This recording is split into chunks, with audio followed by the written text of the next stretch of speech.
नमस्कार। भारत में पिछले दिनों बड़ी चर्चा का विषय रहा ग्लोबल हंगर इंडेक्स पर जो है भारत का नंबर क्या है। उसको लेकर तरह तरह के सरकार पे सवाल उठाए जाते रहे, सरकार की नीतियों पर सवाल उठाए जाते रहे और भारत की आलोचना होती रही।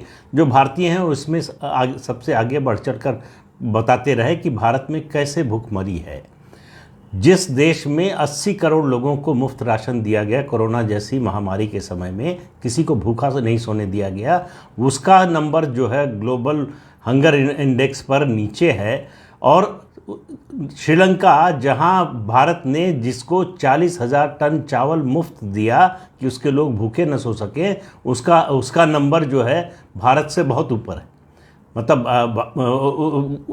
श्रीलंका में जो है कोई हंगर नहीं है और भारत में लोग भूखमरी का शिकार हैं। लेकिन इन दोनों की बात आज नहीं कर रहा हूँ। आज खबर आई है ब्रिटेन से। ब्रिटेन से खबर आई है, वहाँ की एक सर्वे एजेंसी है, विच नाम है, WHICH विच नाम है, जिसने सर्वे किया। 3,000 के सैंपल साइज़ है उनका।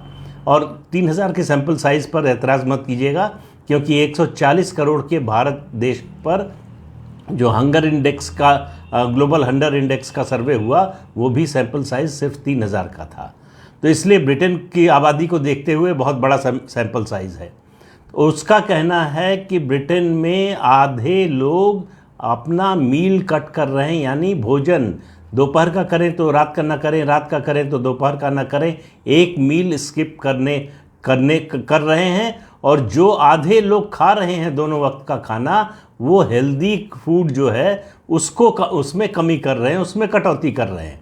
ये हालत है दुनिया के जो आधुनिक देश हैं, जो विकसित देश हैं, उनका। और ये केवल ब्रिटेन का हाल नहीं है, पूरे यूरोप में यही हाल हो रहा है। एनर्जी क्राइसिस ऐसी हो गई है कि ब्रिटेन की सरकार ने जो फ्रीज़ किया था एनर्जी के दामों पर, मतलब बिजली के दामों पर, गैस और बिजली के दामों पर, कि इससे ज़्यादा नहीं बढ़ाए जा सकते, वो फ्रीज़ हटाने जा रही है और दाम बढ़ेंगे। वहाँ आंदोलन हो रहे हैं, लोग सड़कों पर उतर रहे हैं यूरोप के अलग अलग देशों में एनर्जी प्राइस को लेकर। सर्दियाँ आने वाली हैं। सर्दी एक बड़ा जो है ऐसा मौसम होता है पूरे यूरोप में, जहाँ ठंड ज़्यादा होती है। घरों को गर्म रखने के लिए गैस की ज़रूरत होती है।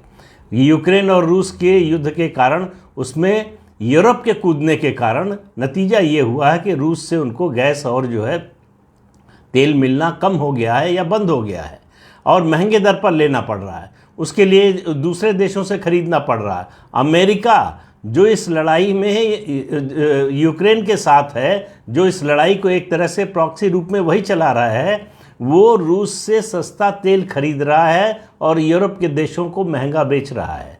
ये परिस्थिति है, ये जो ग्लोबल ऑर्डर है उसकी। तो जो भारत की आलोचना करते हैं, पहले देख लें कि बाहर क्या हो रहा है। दूसरे देशों की तुलना में, जब कोरोना था तब भी जब जो फाइनेंशियल पैकेज की बात हो रही थी, तो बड़ा हल्ला हो रहा था कि भाई आप क्यों नहीं दे रहे हैं, क्यों नहीं खुलकर जो है नोट छापते, क्यों नहीं लोगों को पैसा दे रहे हैं। बड़ी आलोचना हो रही थी मोदी सरकार की। आज दुनिया भर के इकोनॉमिस्ट कह रहे हैं कि भारत ने जिस तरह से कदम उठाया, फिस्कल डेफिसिट का ख्याल रखा, फिस्कल प्रूडेंस का ख्याल रखा, वो सबसे अच्छी नीति थी। बाकी लोगों ने जो किया वो बूमरैंग कर रही है उनकी वो पॉलिसी, उसका खामियाजा वो लोग भुगत रहे हैं।